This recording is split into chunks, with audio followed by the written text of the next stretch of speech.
Fala pessoal, tudo bem? Sejam bem-vindos ao Clássicos e Lasanhas. Hoje é dia de lista 5 e vamos falar de 5 carros problemáticos. Será que são mesmo? Será que não são? Será que você concorda? Deixa para mim depois nos comentários, hein? Olha só, a maioria desses carros aqui a gente já falou já saíram em outras listas, outros qual lasanha, tá? Então dessa vez eu não trouxe dados de performance e nada do gênero, eu trouxe defeitos crônicos e preço médio de peça de reposição. Obviamente o preço médio é médio, tá? Então assim, a maioria deles é buscado em São Paulo. São Paulo é um mercado mais caro. Então assim, na minha cidade está mais barato. Fico feliz por você, meu amigo.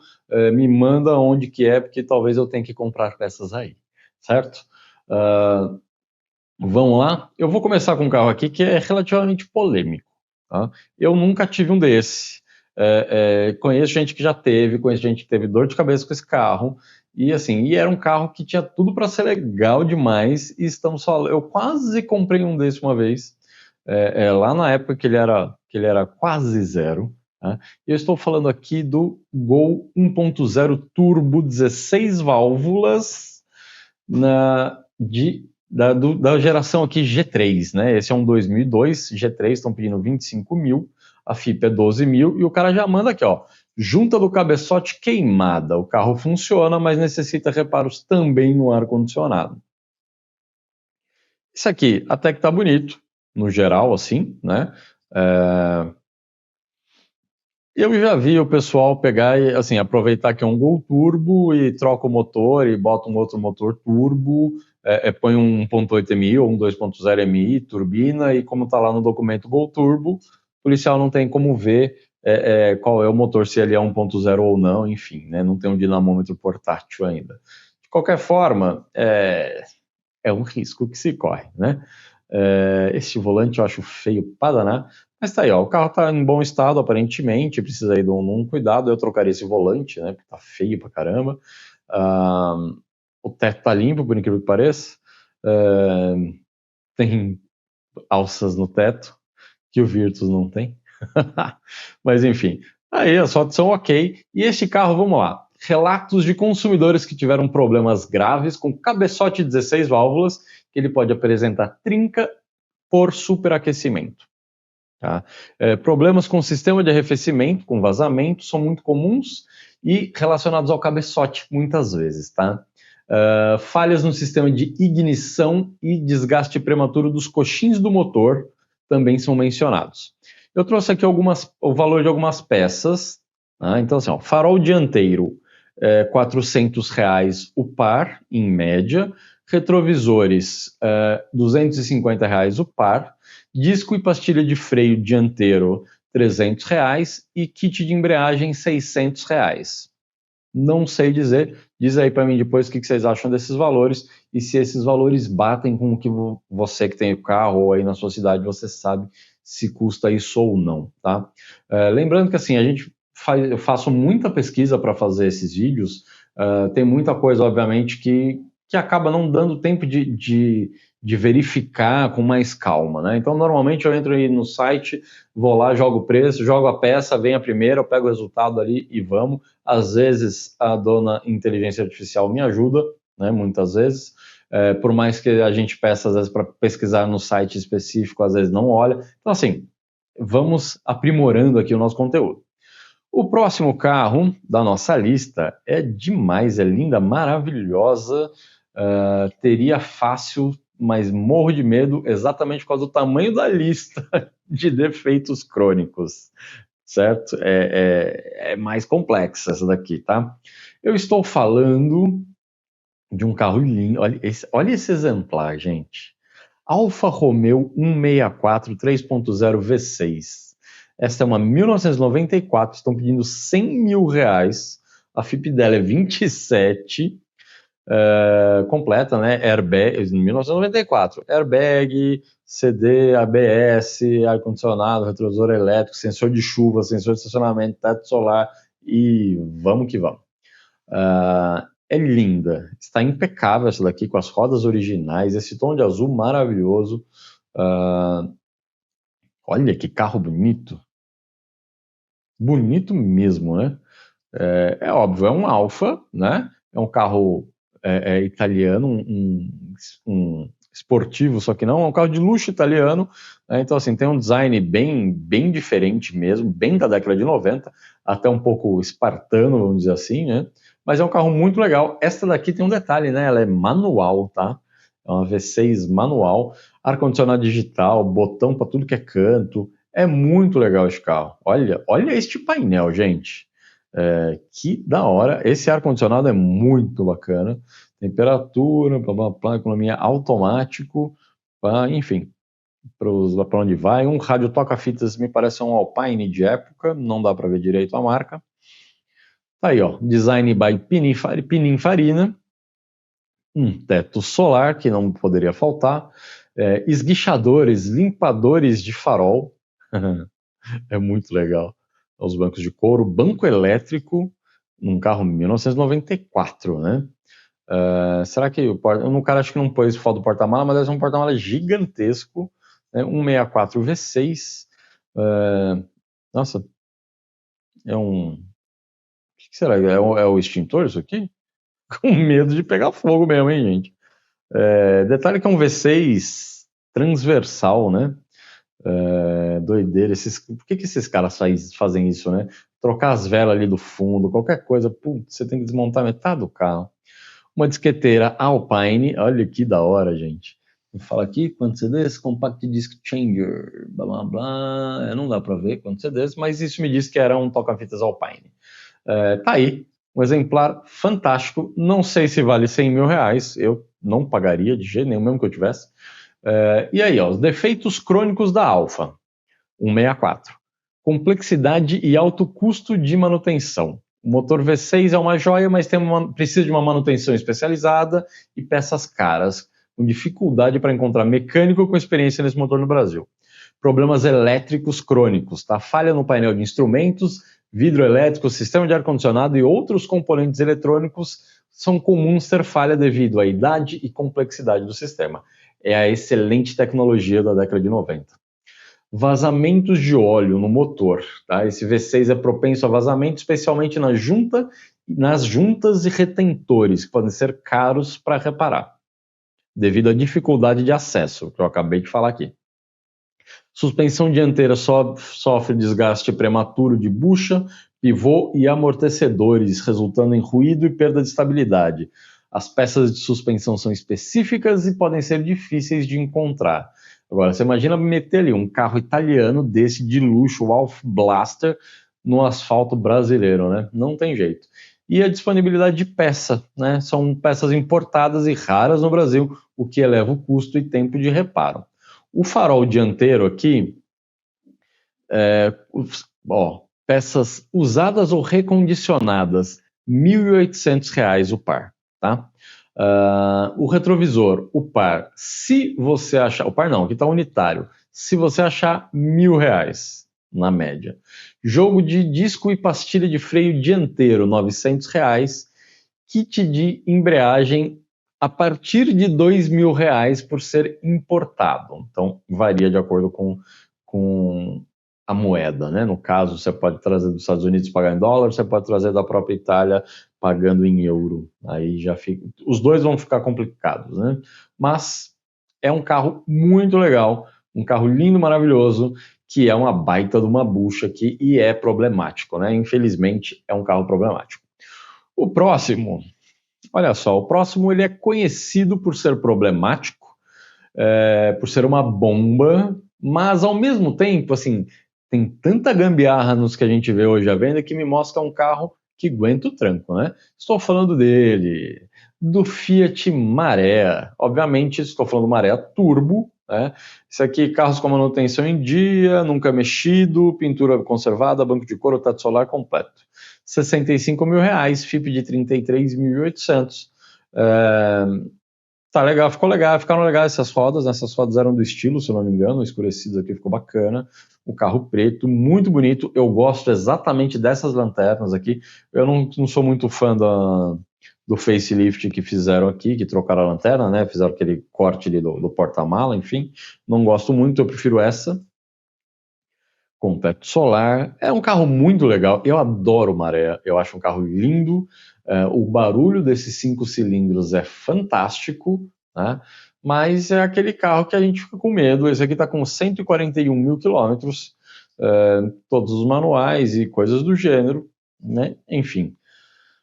Aqui, olha só, defeitos crônicos. Vamos lá. A principal fonte de problema é a manutenção dele, que é complexa e cara, diretamente ligada ao seu motor 5 cilindros, com dificuldade de acesso para reparo. Então, falhas graves de motor, por causa de erros na indicação da troca de óleo no manual original do carro, que consta aqui, o cara ainda tem, né? O uso de óleos inadequados. Na época, se usava óleos minerais ainda, e este carro precisa de óleo sintético. E o óleo mineral causa a formação de borra e o colapso do motor em si. Tá? Então, eu acho que o tempo de troca de óleo foi colocado errado no manual e a especificação também. Eles colocaram óleo mineral e deveria ser um óleo sintético. A troca da correia dentada também, reza a lenda aqui, que é um problema, que é um procedimento que exige a remoção do motor, elevando significativamente o custo e a complexidade de manutenção. Não sei, gente, não faço ideia. Se alguém aí souber, puder me falar se é verdade ou não, parece realmente que não tem espaço para nada aqui, né? Se for desse lado aqui, não precisa tirar o motor, mas provavelmente o cabeçote o cara vai ter que tirar. O espaço reduzido sobre o capô dificulta acesso ao motor e periféricos. Peças de reposição são caras e muitas vezes difíceis de encontrar, têm que ser importadas. E falta de conhecimento técnico de muito mecânico sobre o motor 5 cilindros contribui para a má fama do carro. Problemas no sistema de arrefecimento também são relatados. Ou seja, a maior parte aqui dos problemas, dos defeitos crônicos do carro, é muitas vezes por causa de mão de obra ou por erro da própria fábrica. Olha que surreal, né? O que me diz que é um bom carro, né? Preço médio de peça aqui: farol dianteiro R$500, retrovisor R$300, disco e pastilha de freio jogo dianteiro R$350. E aqui eu duvido, hein? Mas ó, o kit de embreagem completo R$700. Eu acho que deve ser mais caro do que isso, né? O jogo de embreagem do Opala sai na faixa dos 2 contos aí já, e assim, e já não é a mesma embreagem a embreagem dos 6 cilindros tinha um diâmetro, a que eles vendem hoje como 6 cilindros, ela é quase 2 centímetros menor do que a original.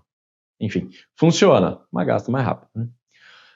Então, o próximo da nossa lista de carros problemáticos é lindo, é maravilhoso, ele vai sair. Já vou dar um spoiler, hein? Quarta-feira agora vai sair clássico ou lasanha dele. Eu estou falando do Escort. Pois é. Este aqui é um XR3 2.0 AP 1993. Eu tive um desse, como a maioria de vocês já deve saber. O meu era um branco 1993. Quando eu vendi, ele estava com 77 mil quilômetros rodados, com ar, direção, vidro, trava, completaço, funcionava tudo. O meu tinha 98 pontos de placa preta de verdade, né? Não é placa treta, é placa preta. Esse aqui o cara tá bem R$95 mil. Boa sorte, meu amigo. Eu demorei 1 ano e 1 mês para vender o meu. Vendi por 35 mil. Depois de gastar 52. Mas tudo bem. Faz parte também, né? É um carro lindo, maravilhoso. Eu adoro o Escort. Ele é super confortável. Ele tem a suspensão um pouco mais dura, né, para ser esportivo, mas ao mesmo tempo ele é confortável. O acabamento interno é maravilhoso. Ele é espaçoso dentro do possível, né? Cheguei a viajar com ele. Enfim, vocês assistam o clássico ou lasanha do Escort, vai sair agora na quarta-feira. Eu conto aí um pouco da minha experiência com ele, viagem que eu fiz com esse carro, enfim. Eu falo inclusive sobre o odômetro aqui, né? Porque ele só tem 5 dígitos, então é complexo, porque pode ser 184. Não estou falando que seja, tá? O carro me parece muito bem conservado, às vezes são 84 mil quilômetros mesmo. O meu, como eu abri motor, eu vi, e ele realmente era um motor, assim, parecia de 70 mil quilômetros. Isso aqui, assim, ó, as buchas desse carro, o meu, isso aqui estava quebrado. Tinha uma trinca, assim, passava de ponta a ponta aqui, nesse canto aqui do lado. Então, assim, putz, eu não achei em lugar nenhum o difusor com o ar-condicionado. Eu só achava o mais simples sem ar-condicionado. O meu tinha o rádio, o CD original com o equalizador gráfico digital, que é fantástico. Em 1993 ele já tinha o vidro elétrico One Touch. Enfim, é um baita num carro, eu adoro este carro, é extremamente confortável, mas ele tem problemas crônicos, tá? Então, assim, primeiro problema crônico que eu tive muita dor de cabeça com esse carro foi a injeção eletrônica dele, que é a injeção burra. Ela não tem a porta OBD, ele tem um fluxo de ar ali que trabalha junto com a injeção, que é caótico, né? Então, assim, se você quer regular a injeção, você tem que pegar o seu módulo de injeção e mandar para quem manja, e o cara te devolve ali perfeito funcionando, mas ainda assim com a nossa gasolina atual, o carro fica ruim, falha, a marcha lenta dele é péssima, enfim. É um carro que, infelizmente, dá dor de cabeça. Outro problema que aí é meio comum na autolatrina, né, na autolatina, que é a suspensão de vidro, né? Então, assim, a suspensão dele é um ponto de atenção. Eu não sei se tem foto, o cara não pôs foto do capô aberto aqui, mas você tem o túnel ali, né? Enfim, onde fica a torre, não o túnel, desculpa, a torre do amortecedor. Tem um amortecedor e ela é presa com o amortecedor ali em cima é preso com 2 parafusos e trinca aquela torre mesmo. O meu estava começando a trincar quando eu vendi, e acho que em 94 ou 95 já mudou para 3 parafusos fixando o amortecedor, exatamente para não acontecer esse tipo de coisa, né? Mas por aí vai. Tá? Falhas no sistema de arrefecimento e problemas com a caixa de direção, folgas e vazamentos. Eu não tive problema com nada de arrefecimento. Eu tive que comprar um radiador novo para ele, porque o original estava muito detonado. Então, assim, eu achei ainda um radiador original desse carro. Era o último que o cara tinha. E eu não tive problemas com a caixa de direção dele. Acho que foi uma das poucas coisas que eu não tive que mexer no meu carro, foi a caixa de direção. Mas, de qualquer forma, farol dianteiro paralelo, obviamente, você acha o par, o meu eu não troquei, o meu era o original do carro, não lembro se era CBE, enfim, mas era o original do carro de vidro, eu só mandei ele reformar ele, limpar, né, enfim, refazer o cromo todo por dentro, porque o farol do XR3, ele é dupla parábola, né, então ele tem a lâmpada do farol alto e a lâmpada do farol baixo. Os outros Escortes, os outros modelos do Sapão, é uma lâmpada só, tá? Então ele não é dupla parábola, e aí assim, o dupla parábola você não acha para vender. Se você achar, é R$ 1.200, R$ 1.300 cada um, né? E ainda assim é muito raro de achar. O farol de parábola simples você acha por R$ 500 o par, 450 ali. O retrovisor você acha na faixa dos R$ 200, disco e pastilha de freio dianteiro R$ 320, kit de embreagem R$ 650. Esse carro ele era freio a disco nas 4, tá? E o disco traseiro tem uma peculiaridade muito legal, porque ele tem um tamborzinho no meio com 2 sapatas menores que era só para o freio de mão. Pois é. O freio de mão não era no freio a disco, para não grudar a pastilha, ele funcionava num tamborzinho que fica no meio do freio. É bem interessante. Bom, e para finalizar nossa lista de carros problemáticos, é óbvio, né? Não poderia ser diferente. Eu tinha que terminar com um Peugeot. Não é? E eu achei um carro que eu acho assim fantástico, inacreditável, um carro assim inacreditável, que eu teria fácil se ele não fosse com o câmbio L4. E se ele não tivesse o motor, e se ele não fosse Peugeot. Ou seja, né? Esse aqui é um Peugeot 406 3.0 Coupé V6. Eu adoro o carro Coupé. Eu tenho hoje meu Opala Coupé, eu já tive um Cerato Coupe, que era outro carro que eu adorava, sempre quis ter um, tive ele por quase 3 anos, maravilhoso, adorava aquele carro, zero dor de cabeça. Esse aqui estão pedindo R$ 55 mil, a FIP é 13, veículo para coleção, muito íntegro, não blindado, blá blá blá blá blá blá. Olha só, defeitos crônicos conhecidos deste carro. Câmbio automático AL4, né? É o ponto mais crítico, é conhecido por falha, tranco, perda de marcha, necessidade de reparos muito caros, manutenção preventiva é essencial e muitos já chegam com problemas no mercado de usados. Tem um conhecido que teve que trocar esse câmbio de um 307, comprado zero na concessionária, ele era o único dono. Depois de pouco mais de 3 anos, acabou a garantia, ele teve que trocar, pagou 12 mil reais na época para trocar o câmbio desse 307. Enfim.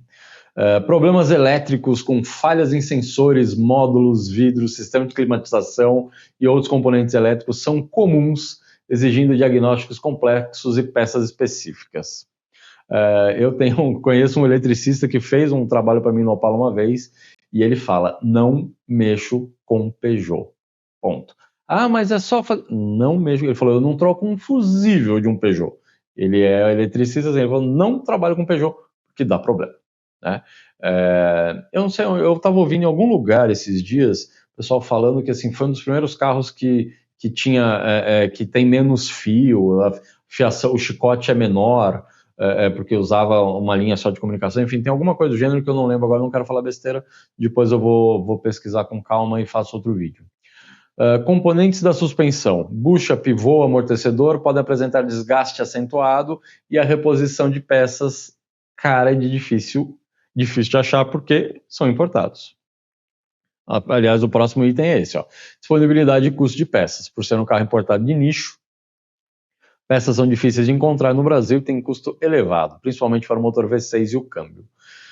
Manutenção especializada, né, exige mecânico conhecimento específico e que tenha coragem de botar a mão nisso daí. Reza a lenda aqui, ó, farol dianteiro R$ 1.500, usado ou importado, a partir de R$ 1.500. Retrovisor, a partir de R$ 800, porque é muito difícil de encontrar e exige reparo.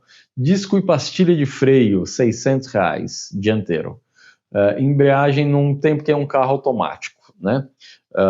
Mas tá aí, olha só, eu tive um Peugeot 408 THP, vermelho, lindo, adorava aquele carro, mas só dava dor de cabeça. Um dia,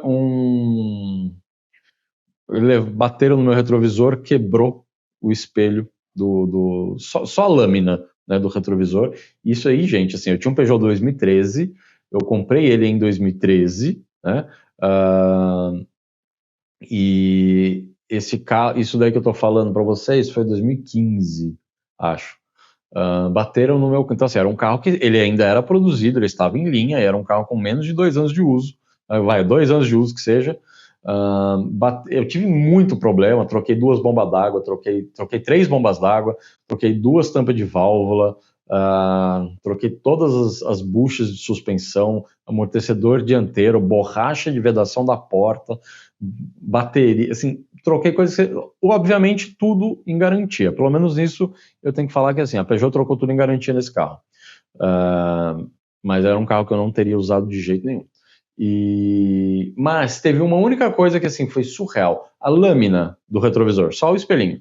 Um motoqueiro bateu, quebrou a lâmina, eu tive que trocar, fui na concessionária, não tem em estoque, tem que esperar 3 dias úteis vir do Rio de Janeiro.